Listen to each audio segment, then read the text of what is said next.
All right. Good evening, everybody. If you were here last night, can you raise your hand and just say yeehaw? I'm not really sure why we went with yeehaw tonight, but we did. You were here last night, and if you were here last night and already have just been blessed by Dr. Schwirzer and what she's been presenting to us, can you say yippee? Yippee. Man, it really has been a blessing for real. And if you don't know who I am, I'm Pastor Tyler Morrison, one of the pastors here at Pleasant Valley Church. And we're so glad that you are here with us. If you are part of the PVC fam, we are glad that you're here. If you're from the surrounding area or Happy Valley, wherever you came from, we're just really happy, genuinely, deep down in our hearts that you're here and that we can receive this blessing. We believe in holistic health. The whole body, mind, and spirit being all of these things, when they are working optimally, that is a healthy life. And so we're really excited that over the next few days and the past few days that Dr. Jennifer has been here sharing with us more about how to have a healthy mind and helping us just to be joyful and find the victory that is there for us in this life right now. Super exciting. I've got a few housekeeping items that I'm going to zip through, and then we're going to go right over to you. The housekeeping things, if you don't know where the bathrooms are in the lobby, if you go that way, you'll find them on the left. There is childcare in room 4, and so if you know anybody that didn't come because, it's hard when you go into somewhere and you're trying to listen or whatever the reason. If childcare is the thing that'll move the needle, let them know. We got it. And we got the dinner from 5:30 to 6. We stopped serving about 6:20. But if that food was good, can I get an amen? All right, yeah, the food, the soups, the breads, the gluten-free options, got them all.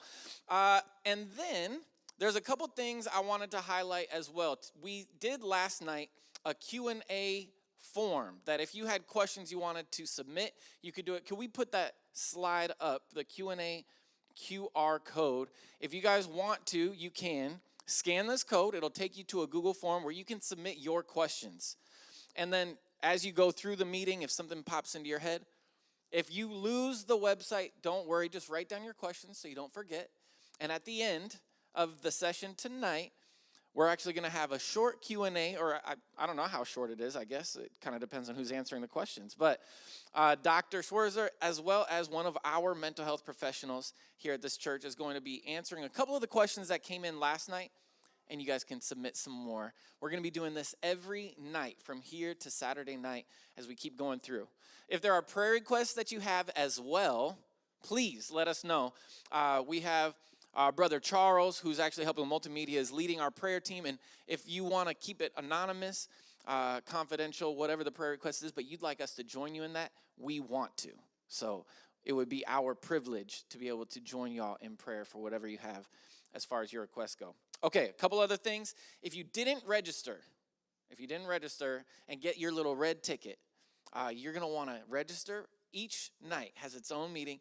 And when you get that little red ticket, it's like a little raffle. And then at the end, after the Q&A, Pastor Greg's going to come up, and we're going to actually be giving away some of the things that have been provided. Last night we gave away 3 books. Are any of the book winners here right now? Any of the book winners in the house? Oh, right here. All right. We have 1 book winner here. 2 other book, not a moment too soon, my friend. Couple of book winners last night, and there's going to be a few giveaways every night. When you come in, make sure you get your name tag, your red ticket, so you can go in for that drawing. All right, there is one other free resource table. It's got a bunch of papers out organized on it. If you are looking for more resources that would be able to help you know what to do, or maybe just who to contact in various emergencies or situations, that is a great table for you to check out, and you can take whatever off that table home with you that you want to. The last, at the end, do I call you Dr. Jennifer? How should I be telling everybody? Dr. Jennifer. She's going to be out here, and she'll be sitting at a table with some of the books that she's written, and the things at that table are not free. Please support our friend.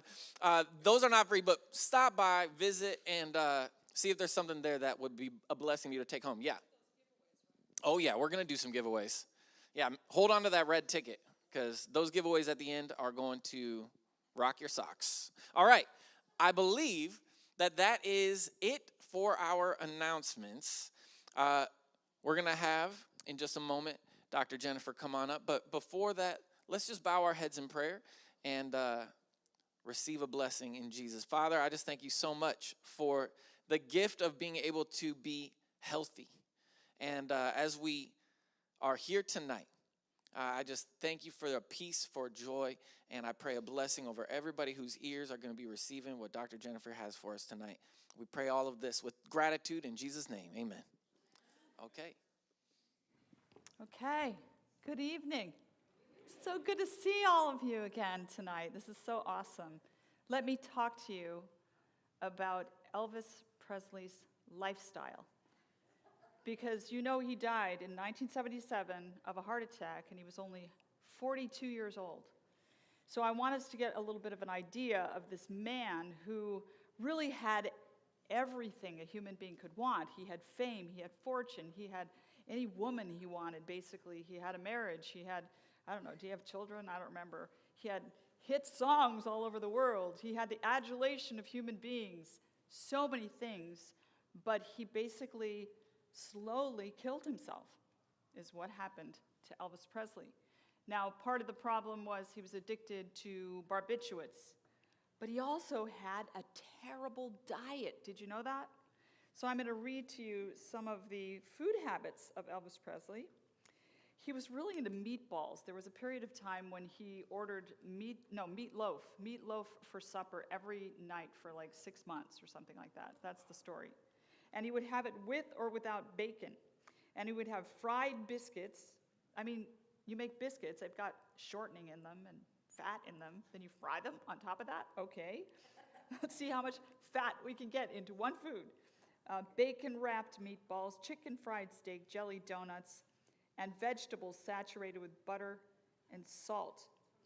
Elvis's fried food intake equaled anywhere from 10 to 12,000 calories every day. An adult should eat roughly 2,000 to 3,000 calories a day. I forgot my clicker down here. So that just gives you some perspective of the overindulgence in high-calorie, particularly fatty foods, that set this man up for an early heart attack and really a very untimely demise. So here's the thing, is that the barbiturates weren't helping his mental state at all. He was extremely depressed. I mean, put yourself in his shoes. Rock stars have it kind of hard. You peak in popularity in your 20s, and then it's kind of downhill from there, and you have to watch your name sort of sink into the horizon. You know, it's not really that fun in some ways to go through that kind of trajectory in your life where you hit the apex of fame and success so young, and then it's all downhill from there. So possibly some of that kind of got to him, you know. He wasn't looking 25 anymore. He didn't feel 25 anymore, especially the way he lived.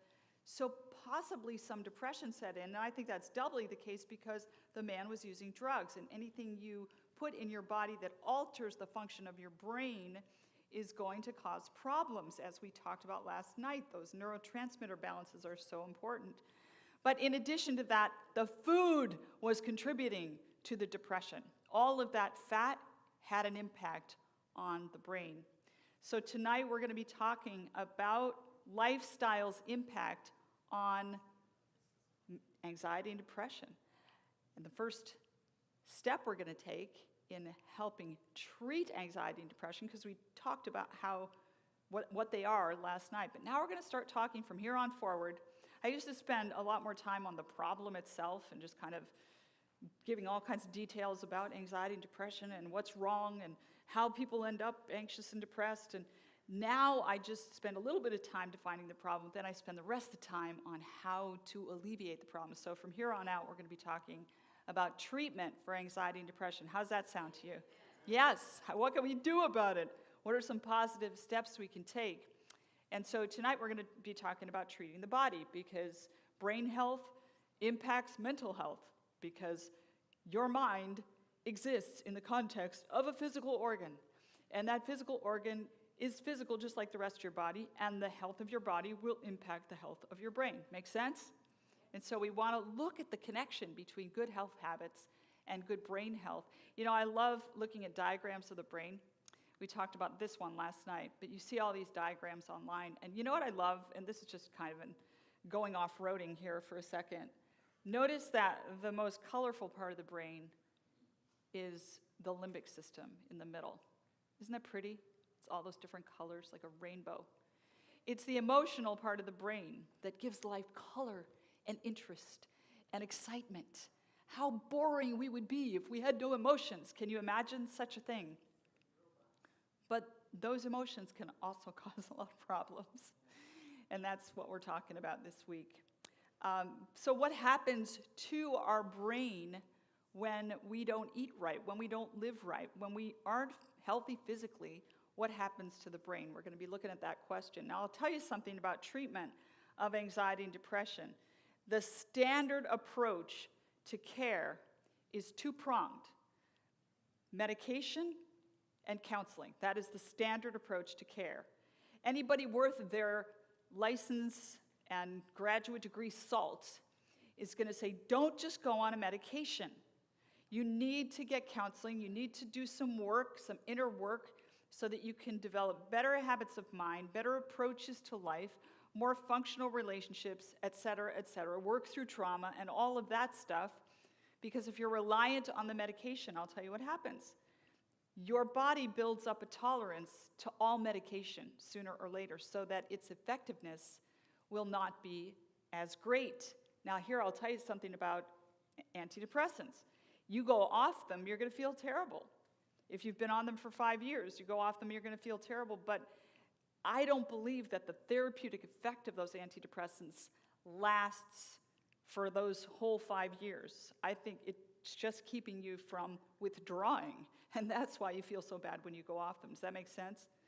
So I do believe something like that happens because our body builds up a tolerance to all medication. This is how I think antidepressants should be used, and I will say that there is a place for them, and I'm glad they exist. I was just talking to someone today.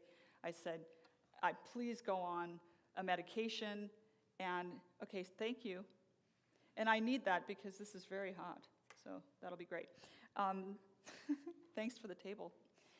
So here's my approach. My approach, and I think it works, is you go on the antidepressant or whatever the medication is, the smallest dose you can take. You work with your doctor on this and still get a therapeutic effect.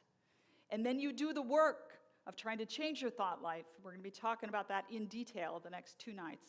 Change your thought life, change your relationship habits, change your life habits, work through trauma, do all of that work while you have the lift in your mood or the curbing of the anxiety sufficient to enable you to do that work, because people get so bent out of shape that they really can't function. And so you take just enough medication to get you to where you can function, and then you do the counseling work, you do the inner work, so that you take advantage of that lift in your mood. And then eventually, when you're doing better and you've established better habits, then you start to taper off of the medication. You never go off overnight. I have a loved one. She was on antidepressants. She was talking to someone. They said, oh, those are drugs, they're evil. And she flushed her medication down the toilet, went cold turkey, ended up having a psychotic break, and has absolutely no psychotic disorder whatsoever. But the rapid removal of that medication from her system, she lost her mind for a while. It was really sad, really scary. So you always titrate down very carefully with the doctor's guidance. But you go off of the medication when you stabilize. That is the best case scenario. Now, are there some people in the world that need to just stay on medication? I think so. I had a client once who had very bad OCD. I would talk to him 2 or 3 times a day to get him off the ledge. He was so unstable. He would start to think that he was a pedophile, things like that, and he wasn't. He would start to think that he was attracted to his parents. Weird, bizarre thoughts would pop into his mind. That's the nature of OCD, is invasive thoughts. You know, they just pop into your mind. So he would start thinking these crazy, bizarre things, and then he would ruminate on them, and then he would try to get rid of them and do all these compulsions, and it would just make it worse. And I could not stabilize this guy without talking to him 2, 3 times a day, and he'd be showing up, and eventually he went on a medication, and I stopped hearing from him, which meant he stabilized. I don't deny that there are some people that need to stay on those medications, but I do think best case scenario, if you're going to use medication, use it for a period of time, maybe 6 months, and then taper off of it. And in those 6 months, really get a lot of work done to stabilize yourself. Make sense? How's that sound? So an alternative to medication, though, and by the way, counseling is usually individual and group counseling. And there are a number of different kinds of group work you can do. I can make some recommendations. 12-step groups. Celebrate Recovery is a Christian-based recovery group that ministers to people that have hurts, hang-ups, and habits. So they will take people with addictions, but they also take people with trauma, histories, and so forth. A very broad kind of presentation that they work with. And they're great, and they're in churches, and you can find them anywhere. They're like 12-step groups. They're pretty ubiquitous.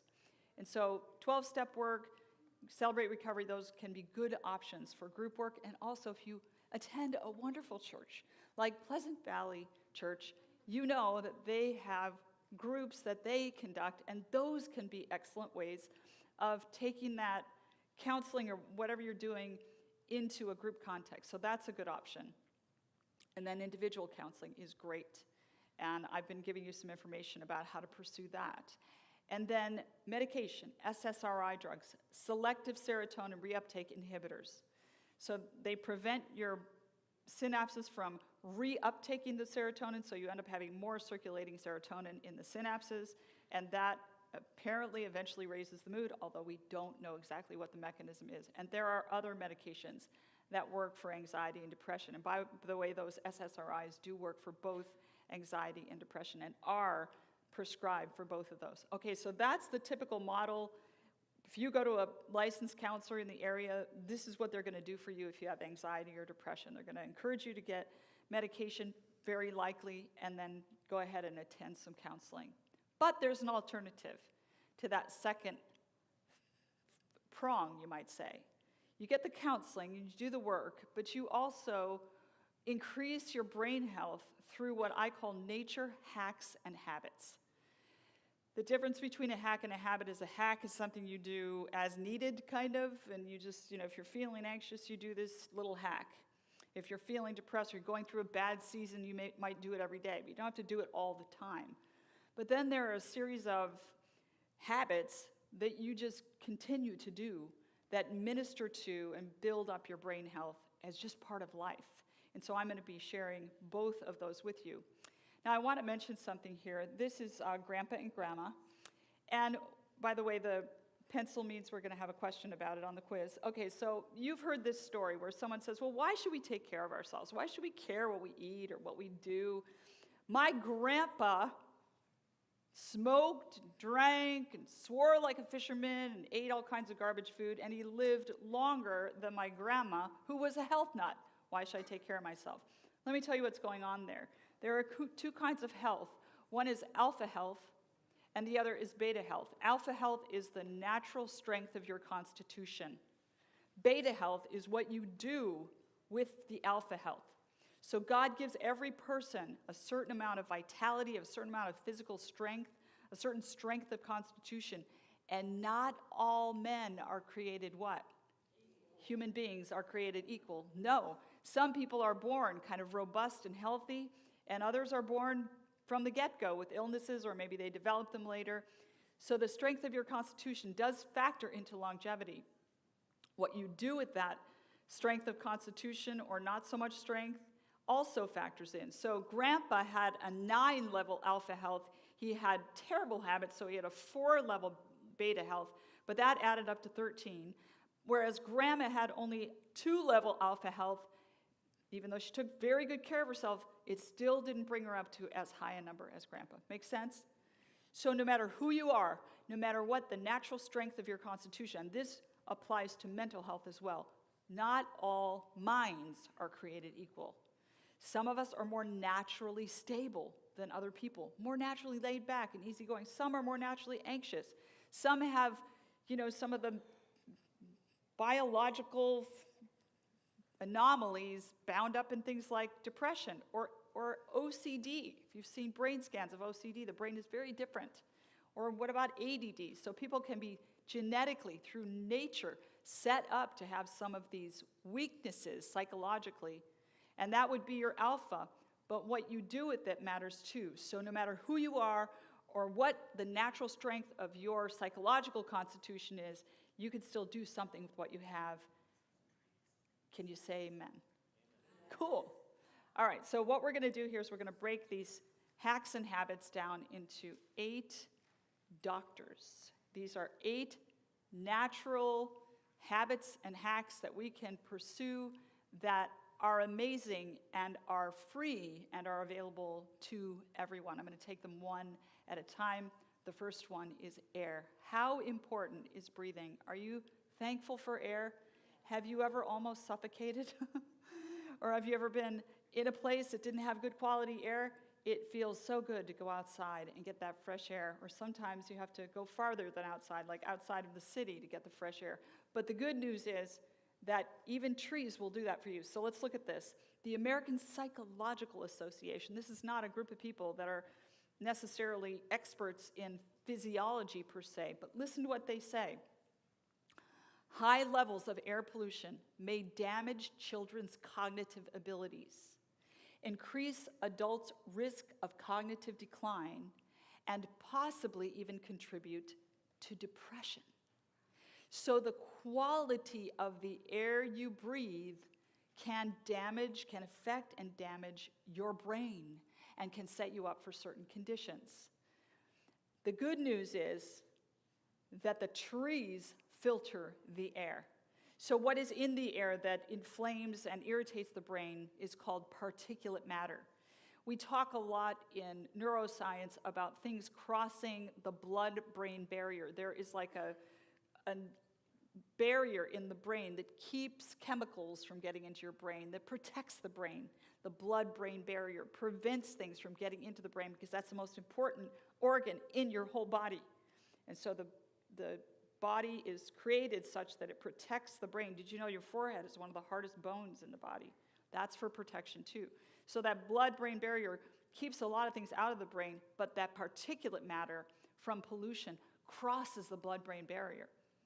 So here's the good news. The trees in London remove between 850 and 2,000 tons of particulate matter every year. Are you thankful for that? So what you need to do is be like the Japanese. They call it forest bathing or tree time. They just go and they be with trees. And I know that sounds like tree hugging and oozy-goozy, fuzzy-wuzzy stuff, but it's true because the trees actually siphon out the particulate matter from the air. Now, we talked last night about the breathing, the deep, slow breathing. How many of you tried that between last night and today? How many of you were blessed by that?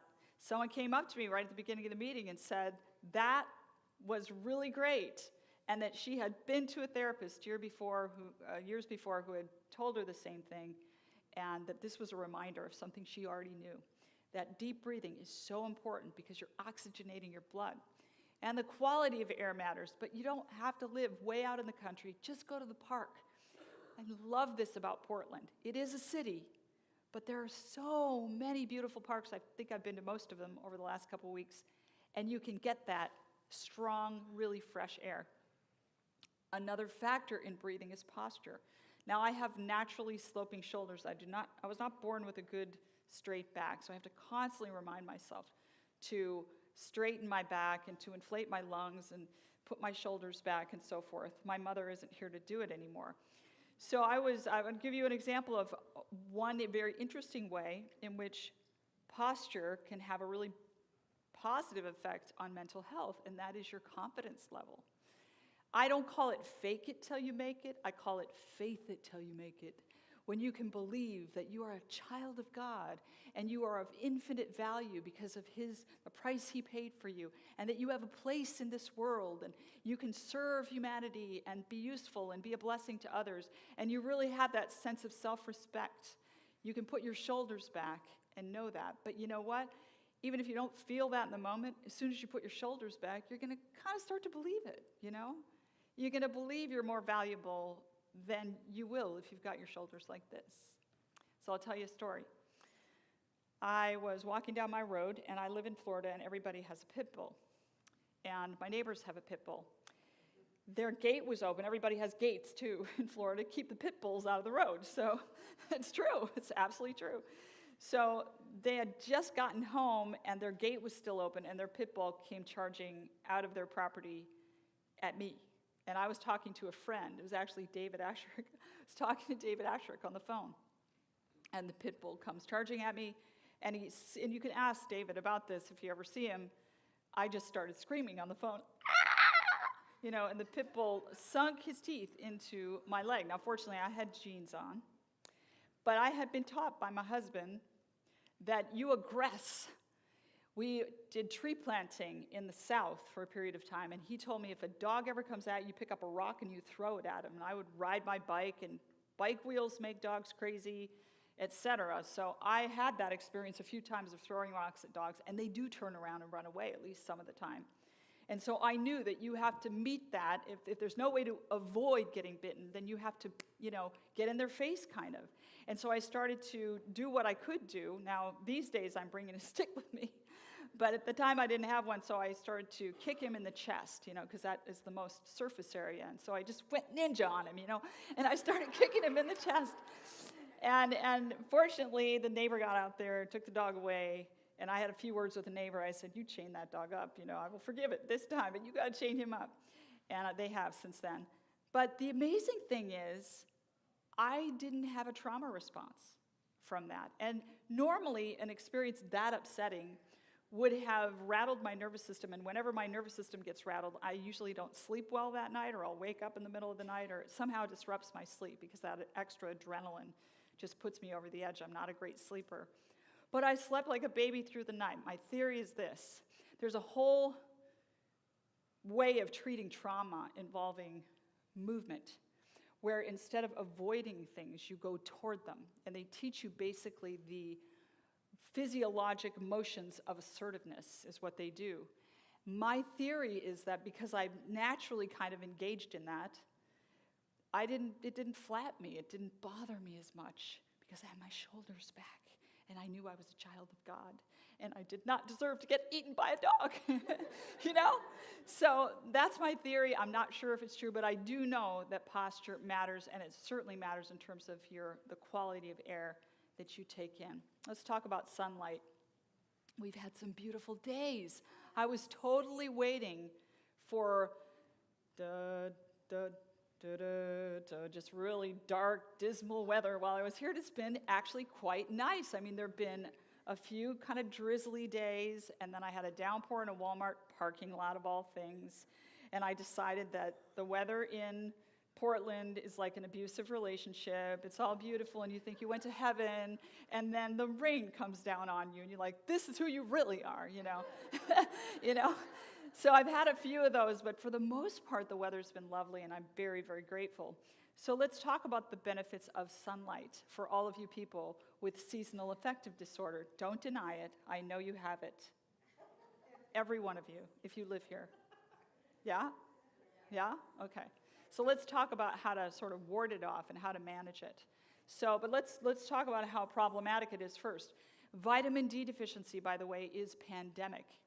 The at-risk populations are people that are far from the equator, the elderly, darker-skinned people, because they need more vitamin D. They're set up for more vitamin D, and they don't metabolize it as well, apparently, and they need more of it.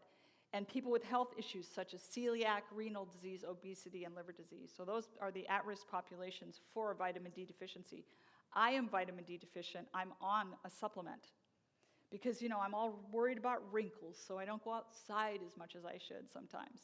And I don't tan, really. This is what happens when you get to a certain age, okay? So low serotonin levels have been linked to, guess what?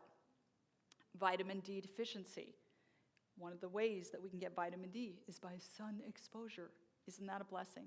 So go to the beach. Well, Cannon Beach isn't sunny. Am I right? Can it be in the nice part of the year? Sometimes, okay. So it's just this time of year it isn't. Okay, last week it was. Okay, so you can go down there. Okay, and there's, what's that? Kanita Hot Springs. Tell me more. And they what?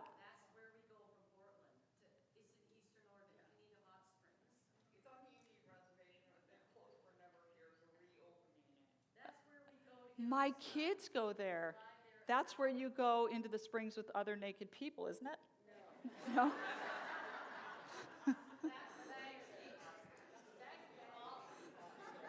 But the one you're talking about, no nakies, huh? Okay, good. That's the one I'm going to go to. What's that? They know what you're talking about. Okay. Yeah, my kids tell me about that. They're like, Mom, just look away from them. I'm like, I don't know if I'm ready for that. But this. Oh. Okay. All right, good. All right, so if you don't mind, write it down for me so I don't forget. That is really cool to know. So here's the good news, and I'll tell you a little story about this. Exposure to bright light within 20 minutes of waking in the morning gives the brain a serotonin boost. That's that good old serotonin. And that serotonin later turns into melatonin and aids sleep. I'll tell you the story. I went through an experience about 15 years ago involving a relationship, and it was I'm not depressed anymore, but I'm a very sensitive person. And if I end up in a relational situation that is distressing, I take it very hard. So I developed a situational depression, and I was in bad shape. I was in really bad shape and struggling to keep my mood from tanking. And I wasn't getting on top of it. I was exercising, I was eating right, I was doing all these things, I was trying to think straight, I was trying to get help, seeing someone and talking through, but I wasn't getting better. And I heard Dr. Neil Nedley speak about serotonin and light exposure, and he said this. And I thought, okay, what I'm going to do is, instead of running at night, I'm going to run in the morning and get that bright light exposure. So I would run up this very steep hill near my house that had mansions on both sides of the street. It was the coolest place. And I would run up that hill twice. And I can tell you exactly what mansion I was in front of when I suddenly realized that I could let go of that traumatic event, that loss of relationship. The person had sort of implied to me that I was incapable of love. I was a really bad person. And at the moment, I can tell you where I was running when I realized that is no more true of me than it is of that person. Like, it's true of all of us. We can't love without God's help. And yes, I've made some mistakes, but it's not over. My relational life is not over. Maybe that relationship is lost, but I have love in my future. And I remember the moment that hit me, and it was when I was running in the morning getting bright light. And I do think it was partly that bright light exposure and a little boost of serotonin that helped me think in a healthier way than I had been thinking. So this is for you guys, because some of you are going to need this, living where you live, no offense, but get yourself a happy light. $100, Amazon, just put happy light in the search thing, and they're very cheap. You have ones that have air purifiers, there are ones that with alarm clocks, there are all different kinds of them now.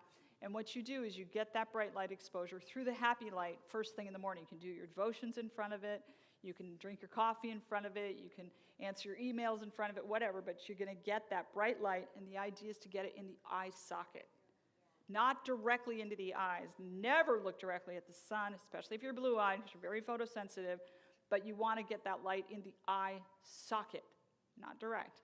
And you get, whatever way you happen to do that, get that. Usually 15 minutes of bright light exposure, and that will help set your circadian clock and will also boost your serotonin. How's that sound?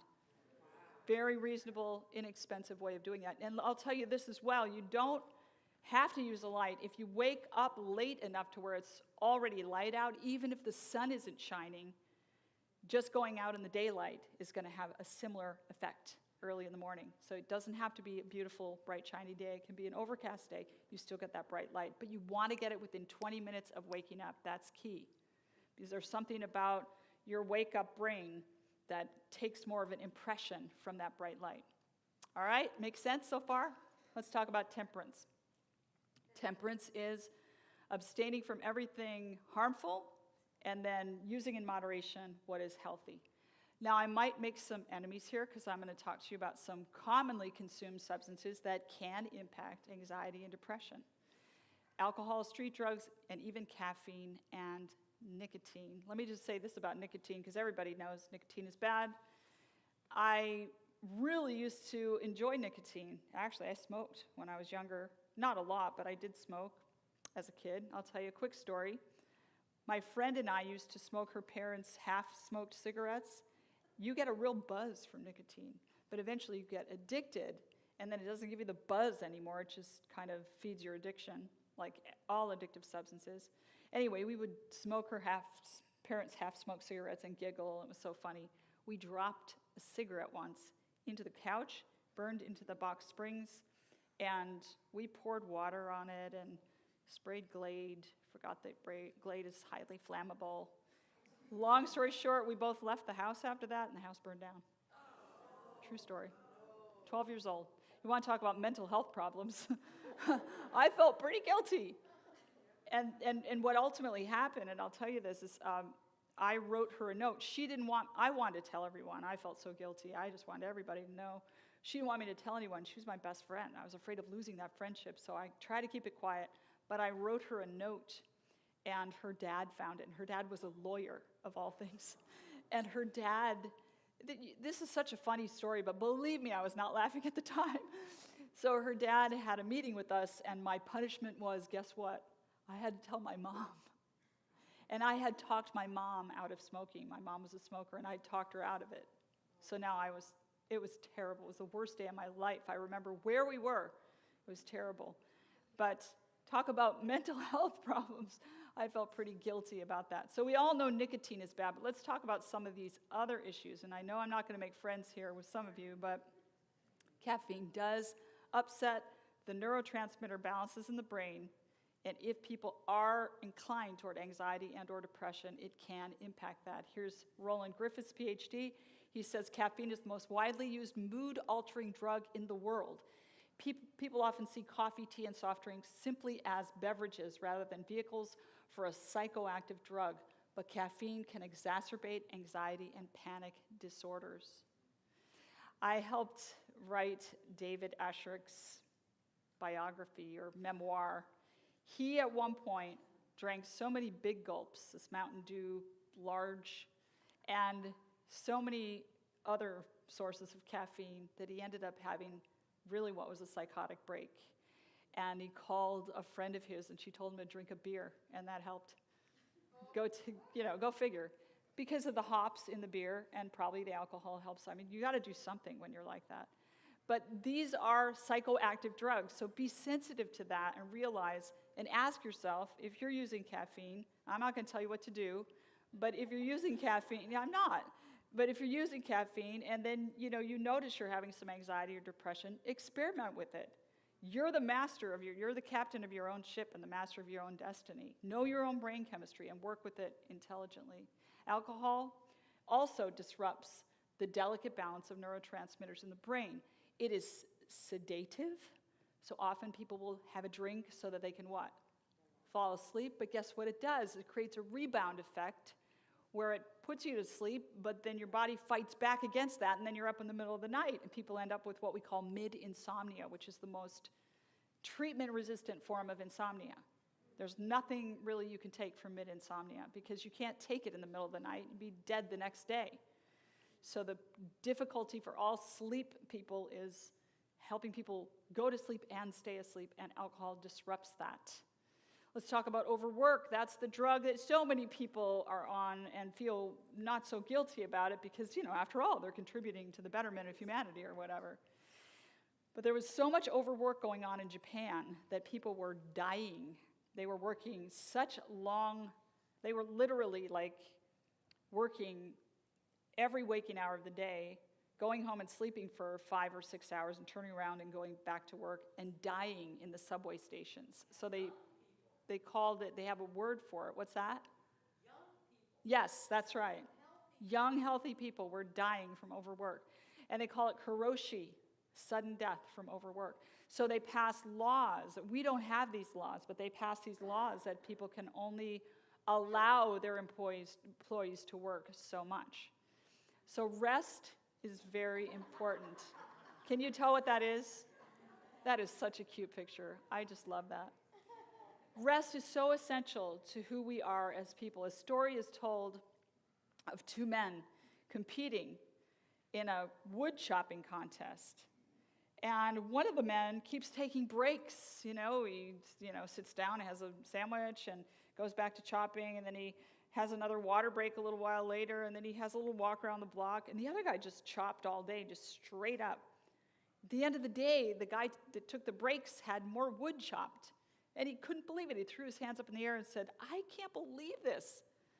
You worked so much. I worked so much harder than you. You took so many breaks, and yet you chopped more wood than I did.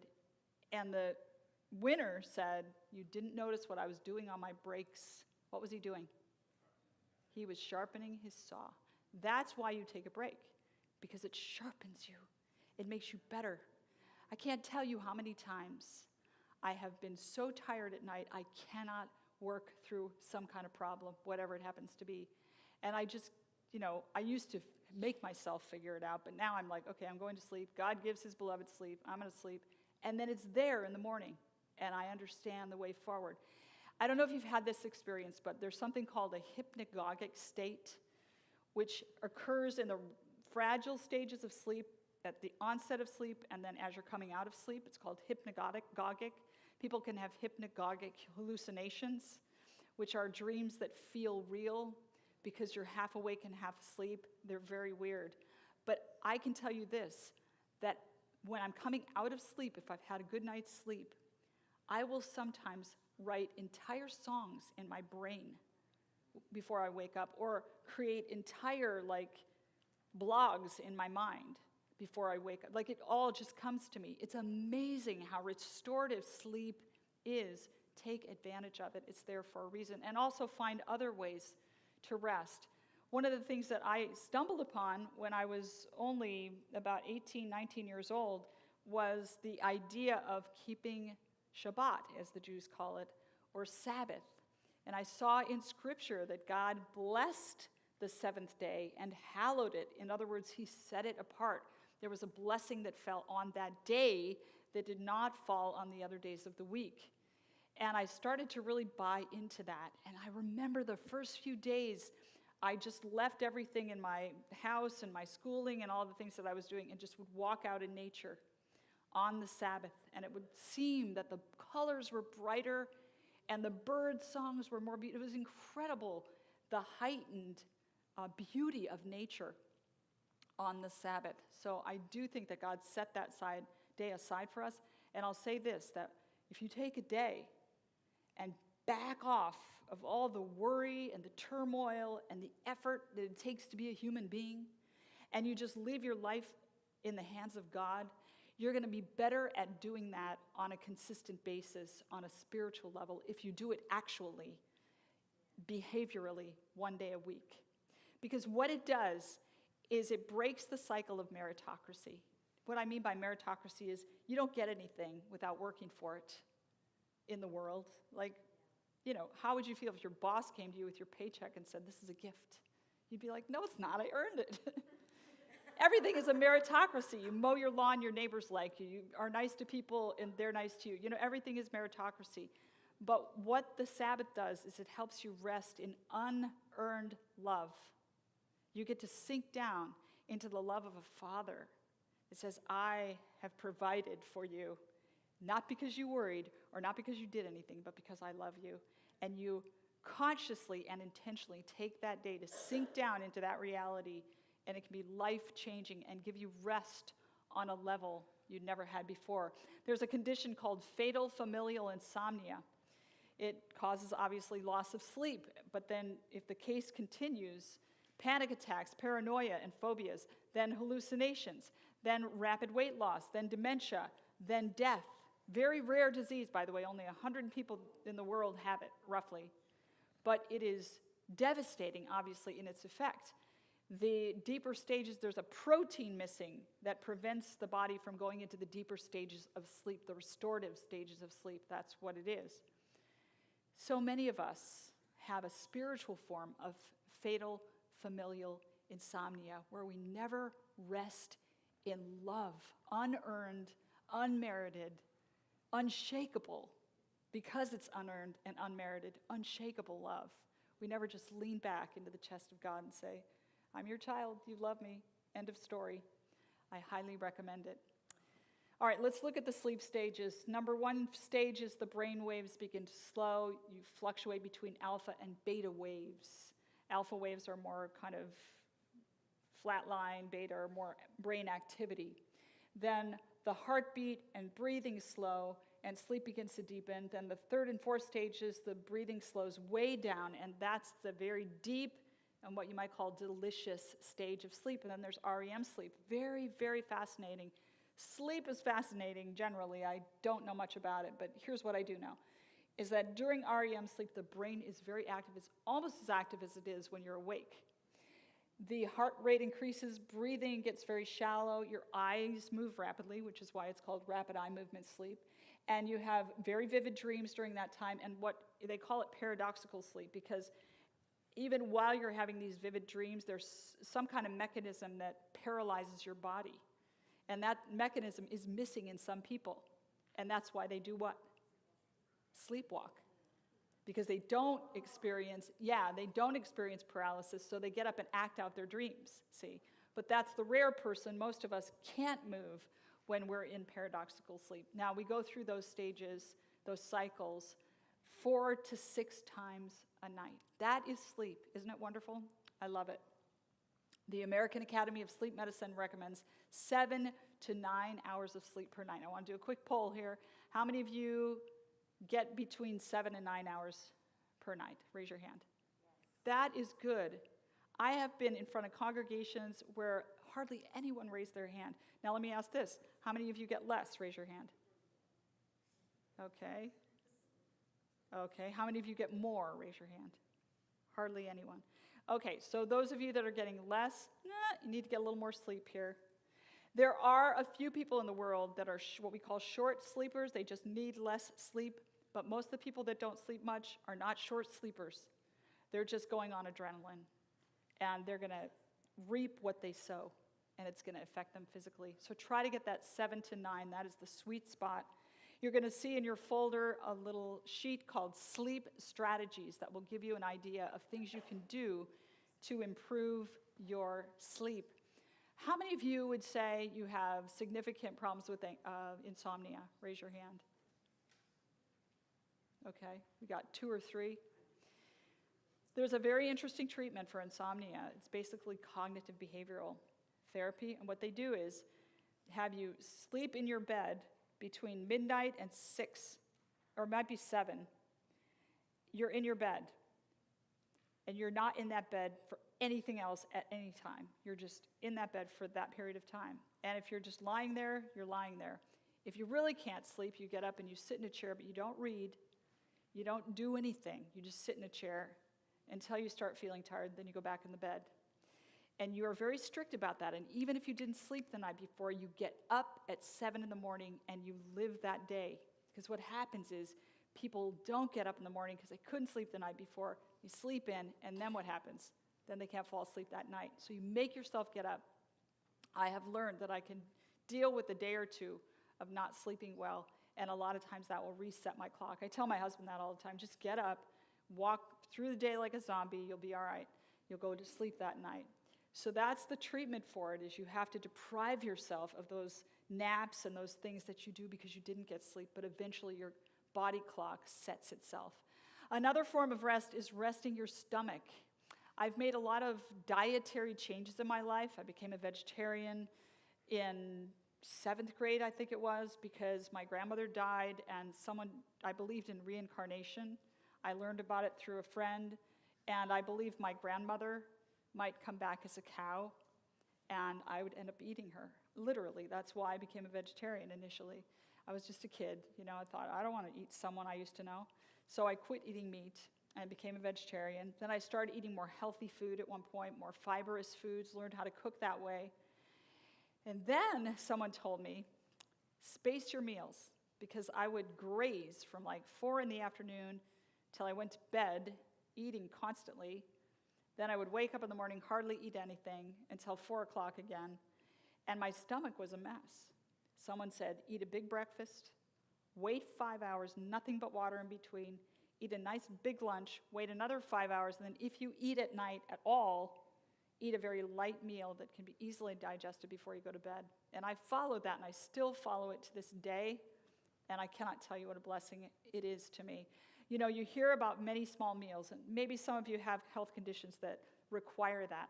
The problem is the body sheds the surface lining of cells in your digestive tract periodically throughout the day.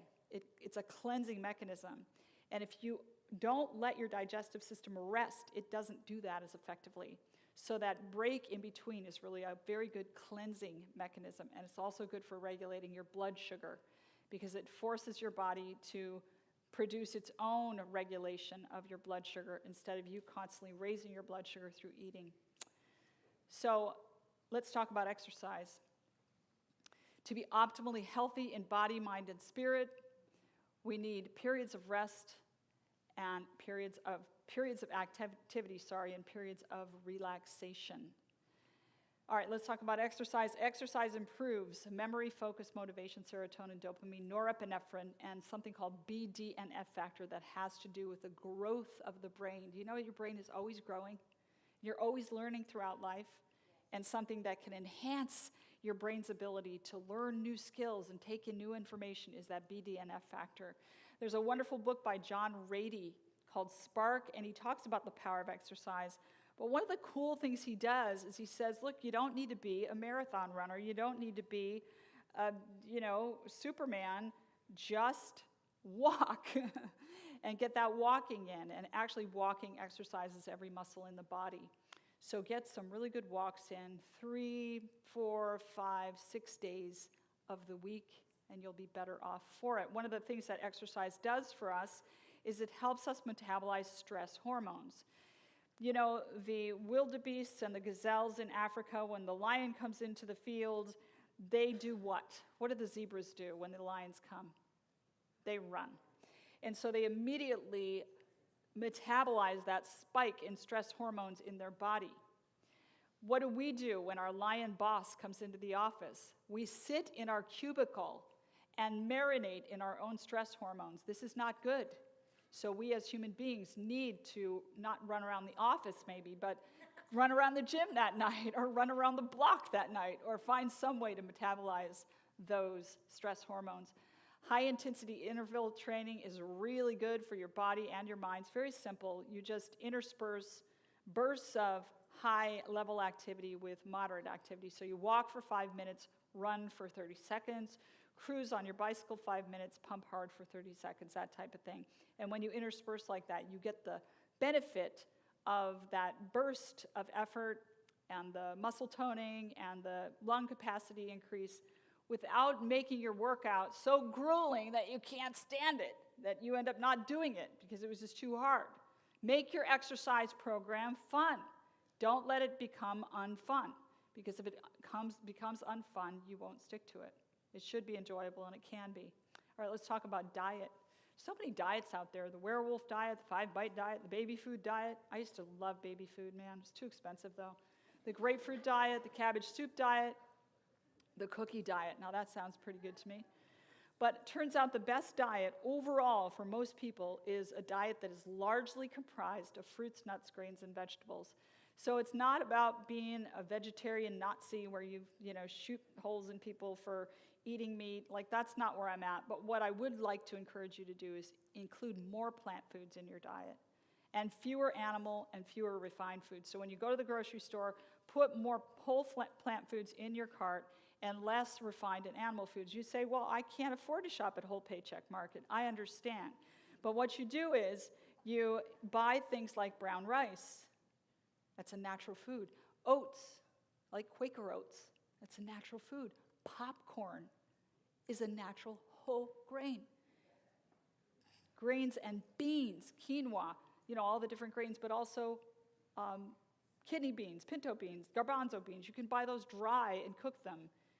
Everything else you take home and cook shrinks. But you take those grains and beans home and you cook them and they grow and they keep growing sometimes and overflow in your kitchen. You have to give some to the neighbors. But that's a really good way to keep your diet, cheap, inexpensive, extremely affordable, and very good for you. Make sense? Don't forget you are what you eat. I need to eat a skinny person. There's a very strong food-mood link. High sugar diets affect the mood. High junk food diets affect the mood. Low omega-3 diets affect the mood. And low fruits and vegetables. Let me read a quote to you. Diets with low intake of omega-3 fatty acids, diets that were low in fruits and vegetables, diets with high amounts of refined sugar and processed foods were some of the most problematic of all the diets that were studied. All right, a Harvard University publication says diets high in plant foods and unprocessed grains with only small amounts of meat and dairy show a substantially lower risk of depression, up to 35%. Amen? So make that one simple change. We had some great food here tonight. Can you say, I mean, that was wonderful food. And it was simple. It was just soup. You know, have you ever noticed, like, if you're not a great cook, it's really hard to ruin soup? You can almost always make a soup taste good. My husband might be the exception, but, you know, he likes them. So that's what matters, is he likes the soups that he makes. And the other exception is if you put too much salt in it, that can cause problems. But soup is a wonderful food. Make a pot of that, it's inexpensive, and then have that with some bread. Life can be simple and very good. All right. So did you ever notice, by the way, that sugar is a white crystalline substance? Yeah, like cocaine. And in fact, they have taken brain scans of people that drink a milkshake, and the brain lights up similarly to a cocaine high. Fact. Yeah. I mean, that's a huge amount of sugar in those like fast food milkshakes. It's a lot of sugar that you're getting. So that's going to affect you. And don't wonder then why you crash, because your body puts out insulin. When you spike your sugar, the body's going to put out insulin, and that's going to take your blood sugar lower than normal. And so you're going to have that after effect of crashing, that sugar hangover type thing. You know, a lot of the reason people eat so much sugar is because they don't eat enough fruit. Think in terms of something better. Is there a way to meet my appetite for sweet things that would be good for me instead of not good for me? All right, let's talk about water. You guys like water? The body needs 2 to 3 quarts of water a day. It does a number of things. It softens food. It increases blood volume. I can tell when my blood volume is low because I'm at a certain age where I start to feel dizzy and lose my balance, you know? And like, I remember going with my family on an outing. We were all staying at my house. I had just a little house in Philadelphia. We were all staying there, like 13 people in my family, and we went to the museum all day long, and I didn't get enough water. Woke up the next morning, and I went to the sink to brush my teeth. And the next thing I remember is getting up off the floor and looking in the sink, and the toothbrush is like going around and around in a circle. I had totally passed out. And everybody in the house heard my head hit the tile floor in my bathroom, except me, because I was out cold. And that was because of dehydration. So keeping that blood volume up is very important. Water transports nutrients to your cells, it cools your body, and it lubricates joints and muscles. I hope you're proud of me. I drank this much water. It was just a little bit in the bottom. I drank this whole thing today. Are you happy for me? Yes, very good. I brought this all the way from my house, my daughter's house, to brag about this. I drank this much water. That's 2 quarts. And isn't that about 2 quarts? Half a gallon, 2 quarts. And that's just so far. I'm going to have some more. So that's how it's done. Drink lots and lots of water. Dehydration can affect cognitive function. I recommend the toilet test. That means that your urine is pale, not colorless, because that means too much water. You can overdo anything. Pale, not colorless. So look in the toilet after you have urinated. Really a great habit to get into.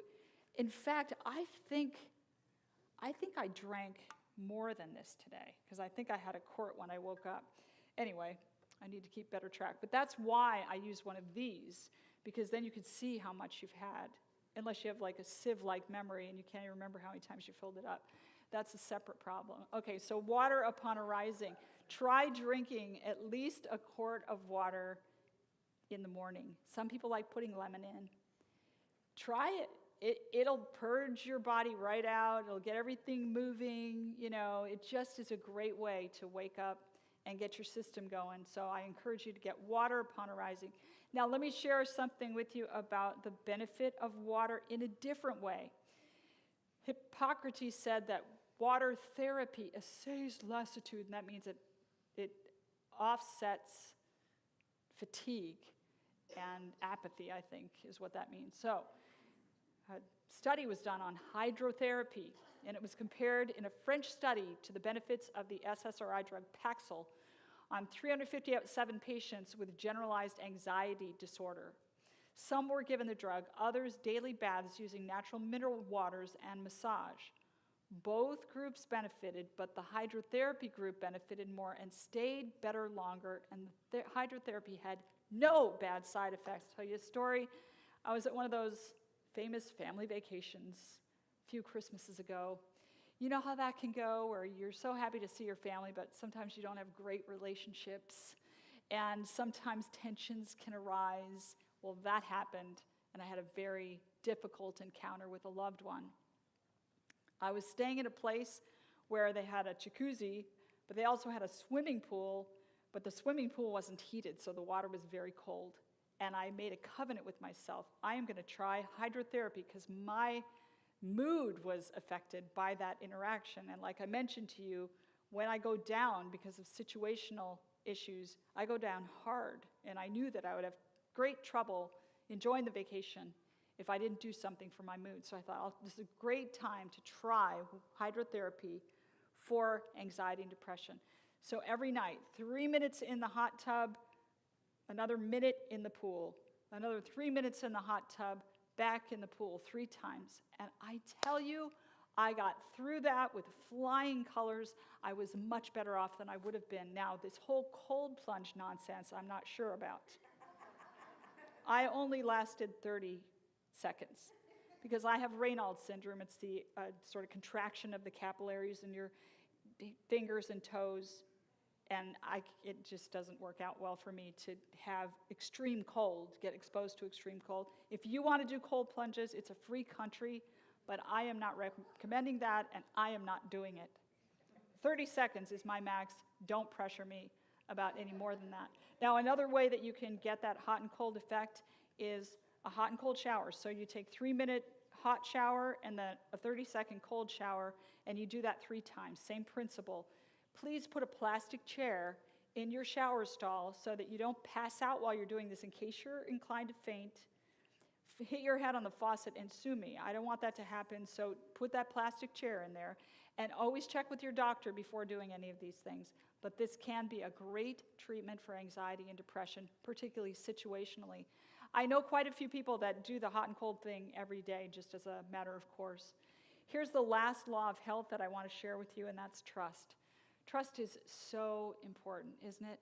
We need trusting, secure bonds and relationships to thrive in the world. You know, this is part of what the 12-step culture has done, is it has introduced our world to the idea of trusting in God. Because what you have to do in the first step of 12 steps is to give up on yourself and to believe in something outside of yourself. And so that something for me is God. The first step in our healing journey, and a step we repeat every day of our lives, is giving up on me and learning to depend upon God. Now, I believe that human beings also depend on one another. I think human beings are interdependent. So I don't think it's an either or, that you have a relationship with God and people don't matter. It's all one. You know, God loves us and we have that connection to him, but we also connect to one another, and both are important. And we're going to be talking extensively about human relationships in the last session. But sometimes we have sorrows so deep and problems so complicated and hurts so excruciating that we can't even conceive of sharing them with another human being. And we need that God-sized ear to cry into, and the God-sized heart to take it all in. And he is there for us at every moment. So God is love. Trust him. Interesting study was done, though, on the exercise of religion and it was mediated by different views of God. This is a lady named Tanya Lorman. And so what she did was she looked at the way people saw God and then the amount of religious exercise, i.e. prayer, they engaged in, and she showed that the way they saw God impacted whether the prayer helped them or not. This is what she says. Those who were able to experience a loving God vividly were healthier, at least as judged by a standardized psychiatric scale. When God was experienced as remote or not loving, the more someone prayed, the more psychiatric distress she seemed to have. When God was experienced as close and intimate, the more someone prayed, the less ill he was. So it really matters how you see God. And that's why you want to come to a healthy church where they have powerful sermons about love that infuse people's minds with good news and gospel-based preaching. So that's where I'm going to leave you. Oh, here's our quiz. All right. The health we're given is what health? Alpha health. The health we build is what? Beta health. Excellent. Alcohol disrupts the delicate balance of neurotransmitters in the brain. The American Academy of Sleep Medicine says we should sleep. There you go. You guys are good. To be optimally healthy in body, mind, and spirit, we need large amounts of chocolate chip, marshmallow, swirl, Ben, and Jerry's. Okay? Maybe occasionally, but not on a consistent basis. To win the lottery. I know someone who won the lottery and won $70 million. It happens, but didn't make her happy. No. Periods of activity and periods of relaxation. Yes. Okay, good. Diets with low intake of omega-3 fatty acids, diets that were low in fruits and vegetables, diets with high amounts of refined sugar and processed foods were some of the most problematic was the word. How much water does the body need per day? 2 to 3 quarts. You guys are A++ students. All right, so I believe we have another feature coming. Yeah, praise the Lord, guys.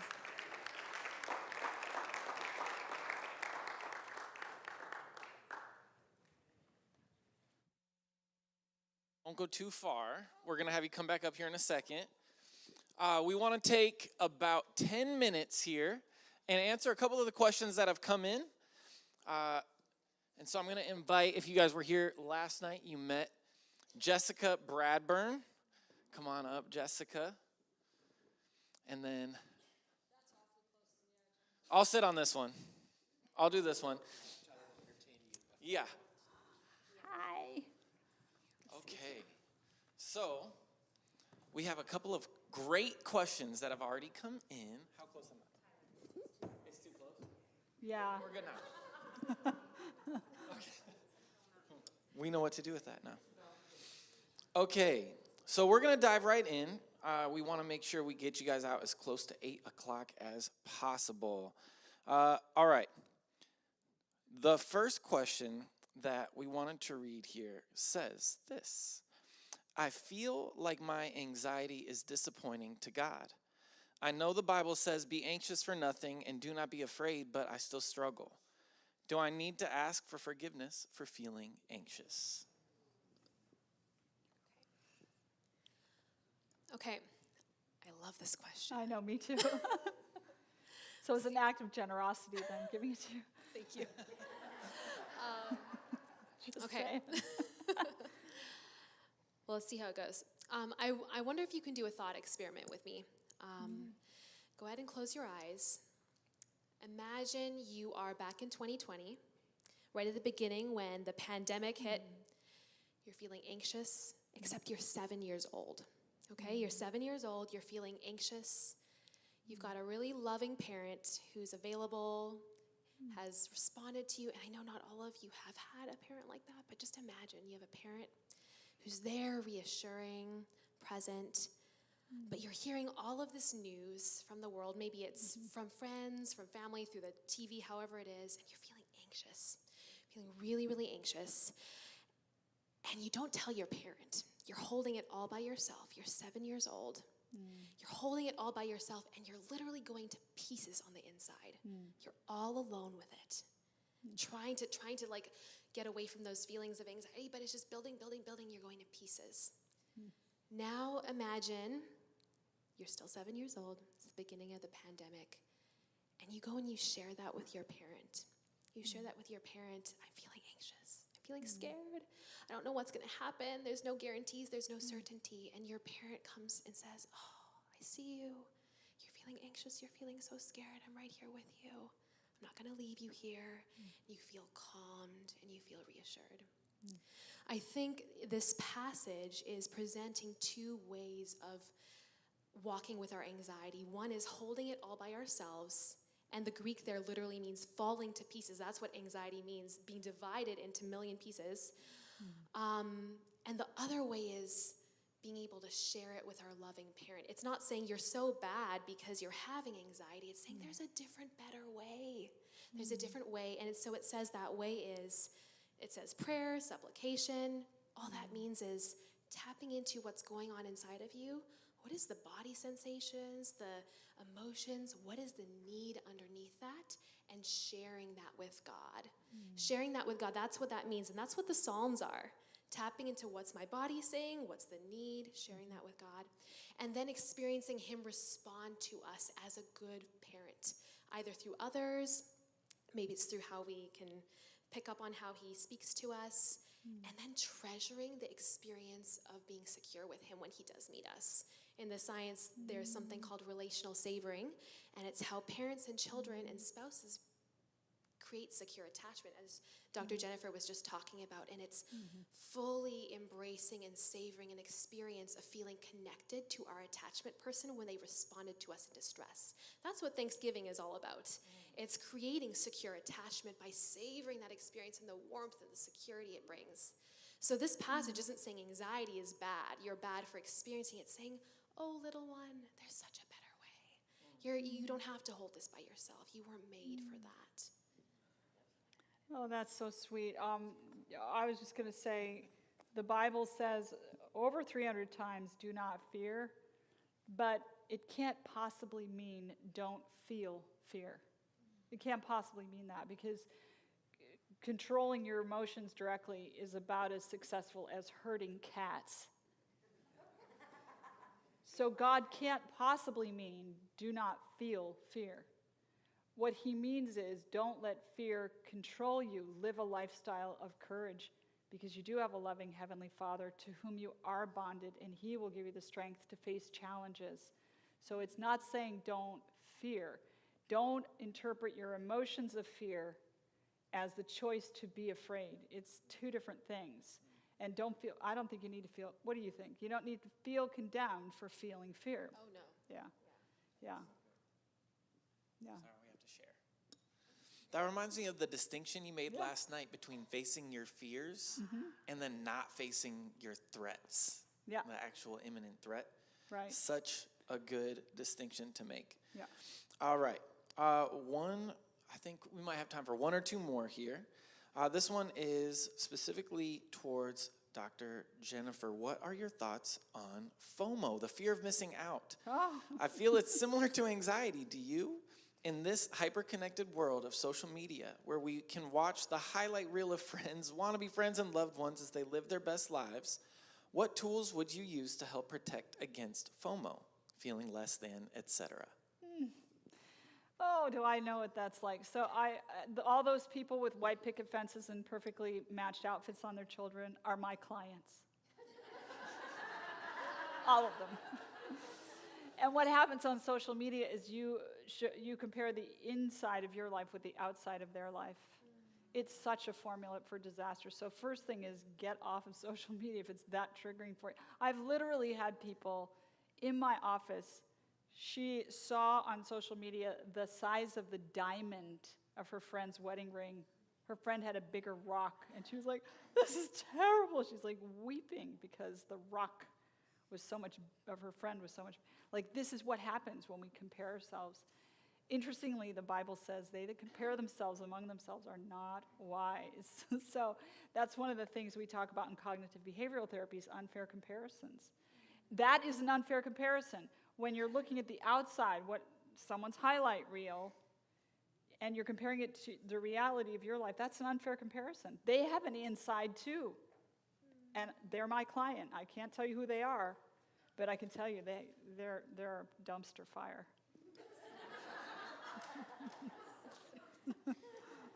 Right? But the FOMO is a big one. Like, and you know, there are a lot of things that go downhill with age. There's a lot of things about aging I don't like, but one of them is my FOMO is like gone. Because I don't know, why would that be? Can you think of why? I don't know. I think it's because when you're young, it's like your whole life is ahead of you, and you're like, I got to get all these things done. I have all these experiences, or I will have missed out.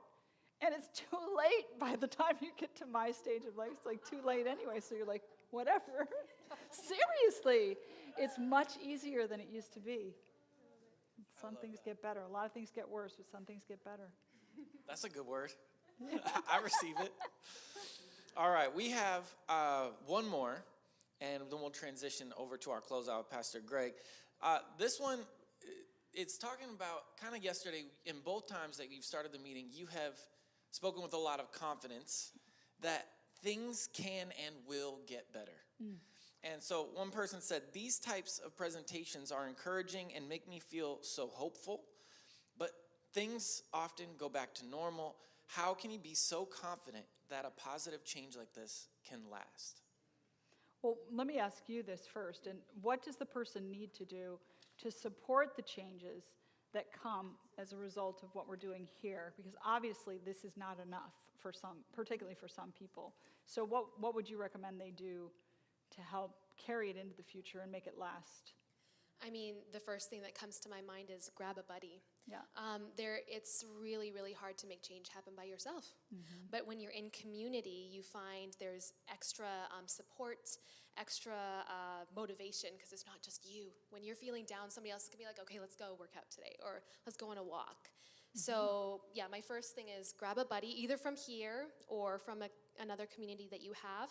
We have some awesome community groups coming up too that you can come to. They're free, and we're kind of talking about mental health. But that's my first gut response. What about professional help? Some people professional help. Yep. If you need support, that's another form of bringing somebody along with you. Yeah. Definitely. Yeah.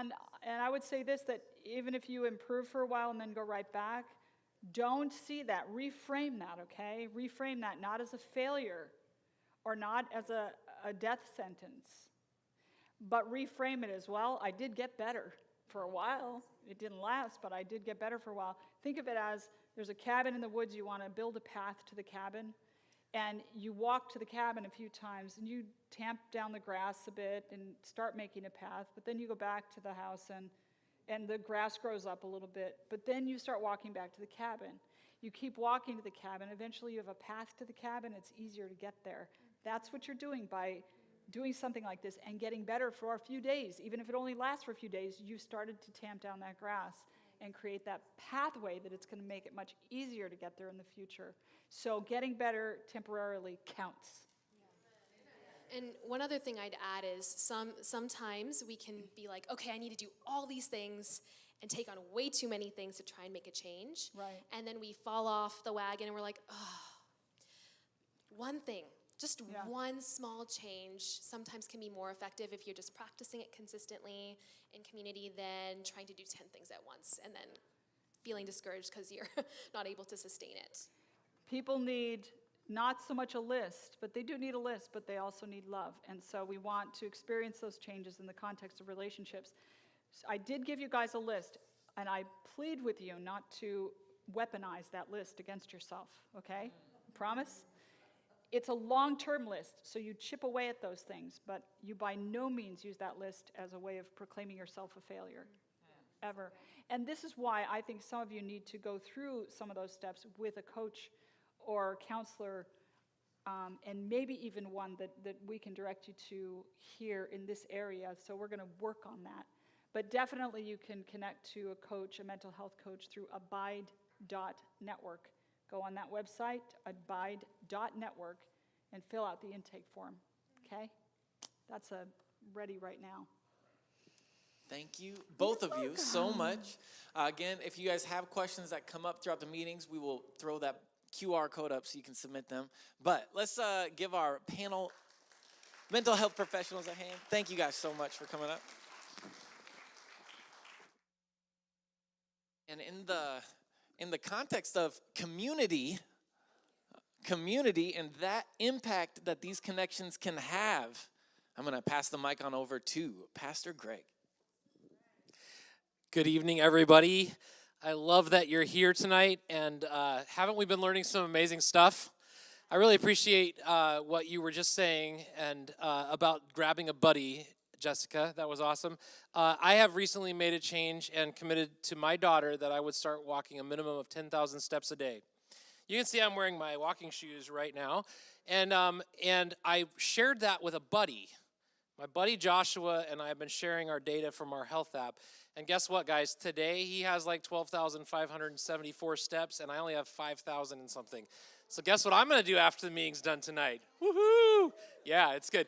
And that accountability makes such a difference, you guys, having a buddy to do that with and to make change. And we wanted to give an opportunity for you to be connected with, you're making a new groove for yourself. We want to give you an opportunity to be connected with other people who are also doing that. And I want to invite Dr. Annalise Manns to come up with me for just a moment here. And you're going to be meeting her more. I think you've already heard from her once, but going to be hearing from her as a part of a panel. And we wanted you to be able to meet some of the mental health professionals that are in our church community here. And you just met Jessica Bradburn, who is a therapist and mental health professional here in the church here. And Dr. Manns, I wanted you to share a little bit because we have some small group follow-up to this series that's happening, Sanctuary Small Groups. We're going to be talking about that more. And I wanted you to be able to share with people, what would it look like to be a part of that? What's going to happen there? And maybe if I'm feeling a little bit uncomfortable or nervous about what that might be, can you share a little bit about what those groups are going to look like? Absolutely. So I think this is such a good launching point in discussing that it's so helpful to come to a series like this and learn so much information. And then the kind of like what now feeling we can often have when we wrap something like this up. So we really want to encourage the continuation of these discussions in a context of relationship and community where there's support, where you don't feel like you're going through this journey alone, and where we continue to have really thoughtful conversations. So there's a curriculum we'll be going through that's comes out of Canada. I'm Canadian, so it's especially warm to my heart. And it's called the Sanctuary, I think, project, or I'm missing a word in there maybe. But essentially, the curriculum is really looking at people's stories with mental health. So if you come to a group, what you can expect is to meet with other people who are wanting to continue these conversations. These groups are designed for people who might be experiencing mental health concerns, people who want to know how to partner with those who have mental health concerns, who just sort of want to increase their knowledge or want some more tools and information. So that's kind of who it's for. It's fairly broad in general. If you come to a group, you can expect to connect with people who I personally think are all absolutely wonderful. And there'll be about, 15 or 20 minutes of just checking in. How's everybody doing this week? And then there's about a 20-minute video. These videos are really so beautiful. They're somebody sharing their specific journey with a different mental health condition, whether that's generalized anxiety disorder or schizophrenia, and how that intersects with their faith journey. In the video, there's not just the person sharing their mental health journey, there's also religious individuals from different denominations and mental health professionals who are talking about how biblical and mental health principles kind of go along with the story or the topic that person's discussing. So the video is about 20 minutes, and then there'll be about 20 or 30 minutes of discussion and reflection on that. Even if you don't experience what the person in the video is experiencing, there's so much shared experience. All of us have felt anxious before, even if we don't have an anxiety disorder. All of us have felt like maybe we don't belong, even if we don't have a mental health disorder we're afraid might cause stigma. So I think that no matter where you're at in your journey, there's some really amazing and valuable pieces available to you. Thanks for sharing, Annalise, and thank you for coordinating this portion of this outreach, and we're excited about what's happening. I want to just invite you guys. You can go sit down if you want. Thank you, Dr. Mans. If you would do me a favor, and the aisle seats here and on each side there are some sheets like this. If you could just grab those and pass them down, I would like every one of you to have one of these in your hands right now. And what this is a sign-up form for the Sanctuary small group classes. One of the things that I think is cool about it is that these are going to be meeting in multiple different places around the Portland metro area. There's one on the west side. In fact, Jessica Bradburn, who you just met during the Q&A, is going to be hosting that one. And there are some that are in homes. Annalise and her husband Jared are opening their home for one of these groups. And there are some that are here at the church. So there's a variety of different settings. And we're excited about people being able to connect in a different setting than this one and have meaningful connections with each other. They're a small group setting, so you can expect between 6 and 10-ish people to be present as a part of those groups. So it's not like a big group environment. And I would love it if you would just write your name and your email and phone number. There's a little space there to check if it's okay to text you. And because the coordinators are going to reach out to you, you're going to get a text message from the coordinator of your groups. If you think that you are ready to do that tonight, it would be amazing for you to fill this out. And there's a table in the foyer. You're going to see Pastor Tyler's smiling face there, and he has a little box that we can put these in. And if you have any questions, he'll be happy to talk to you and answer any questions that you might have about the small groups. If you lose this paper and you don't sign up tonight, you lose this paper, you can find the sign-up information for this on our website, which is pvclife.com. Cool? It would make all of us that are a part of these sanctuary small groups super happy if everybody here signed up for a small group tonight. That would make us super happy. So here's your opportunity to bring joy to someone. All right, you guys. I'm excited for you to meet more exciting people tomorrow night, and I am stoked about the fact that we're giving some stuff away tonight. Are you ready for some giveaways? We're going to give away a giant container of chocolate marshmallow swirl Ben & Jerry's ice cream. All right. I lied. We're not giving that away. But we've got some amazing stuff we're going to give away. I'm going to ask Pastor Tyler to come up here and help me. Can you run delivery errand for me? Okay, so we're going to give away several different items tonight, not just books. But this one is called From the Garden to the Cross. I don't know if you know this or not, but Dr. Jen is a musician and used to sing a lot, and this is a CD of recorded music from her and her family. So get your red tickets out, and I'm going to draw one out, and we'll ask Pastor Tyler to deliver that. Okay, here we go. 497-284.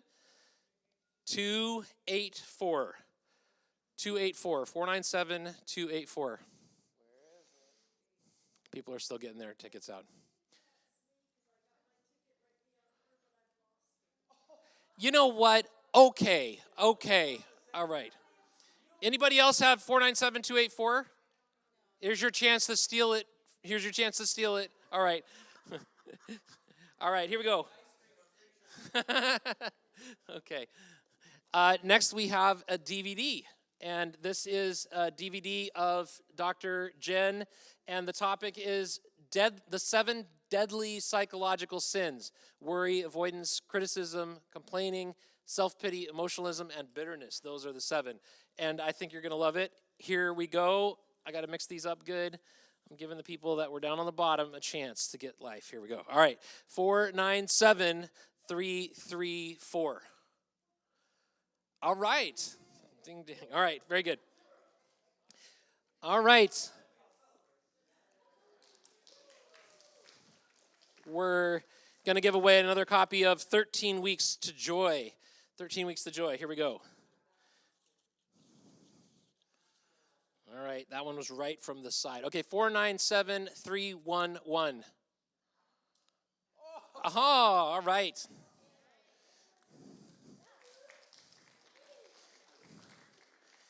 And last but not least, this is kind of cool. My mom loves to color. Are there adults in this room that like to color? If you're an adult who loves to color, you want this. It's called Vibrant Visions. color your way through Daniel and Revelation, and it's a whole bunch of really cool coloring things that are based out of the Bible's books of Daniel and Revelation. All right, last thing we're giving away tonight. All right, 497280. 497280. There we go. All right. Hey, that's fun. It's fun giving stuff away. We should do that more often. We're gonna give away some more stuff tomorrow night. So I want to take just a moment again and acknowledge and thank our community partners. Have you been enjoying the meals tonight? Amen. You know what? I want to tell you this. We've got a lot of leftover food, which means we have room for you to bring your friends and have a meal with them. So please come at 5:30 for a free meal. We are loving the fact that our friends and community partners over at Shepherd's Door Ministries have a culinary program there. My friend Heidi Woodworth is the director of that program, and they've been doing the catering for the salads and bread that you've been eating, and they've been amazing. I ate some for lunch today because there was leftovers in the fridge here at the church. The soups are brought by volunteers, but can we say thanks for a great meal? Isn't that awesome? Adventist Health has been making a difference in this community for many, many years, and they've been just great partners for us. We're excited about you knowing more about Dark to Light. The founder of Dark to Light, Dr. Preetham Raj, is a mental health professional that's a member of this church. You're going to be hearing from him as a part of a panel, I think, tomorrow. So looking forward to introducing you to him. The chairman of their board is Bryce Pascoe, or a member of their board, Bryce Pascoe. So if you want to know something about Dark to Light, and you know especially kids who are going through the pain of family divorce, that's a ministry that reaches out to those kids. So if you want to know something about it, I know Bryce would be happy to answer questions about that. Hey, thanks for being here tonight. Can I say a blessing over us, and then we're going to dismiss. Lord, thank you for the fact that you shine light into the times when we experience darkness. And so I pray a blessing, I pray peace and joy over all those who are here tonight. In Jesus' name, amen. Amen. Thanks for being here. Hope we'll see you tomorrow night.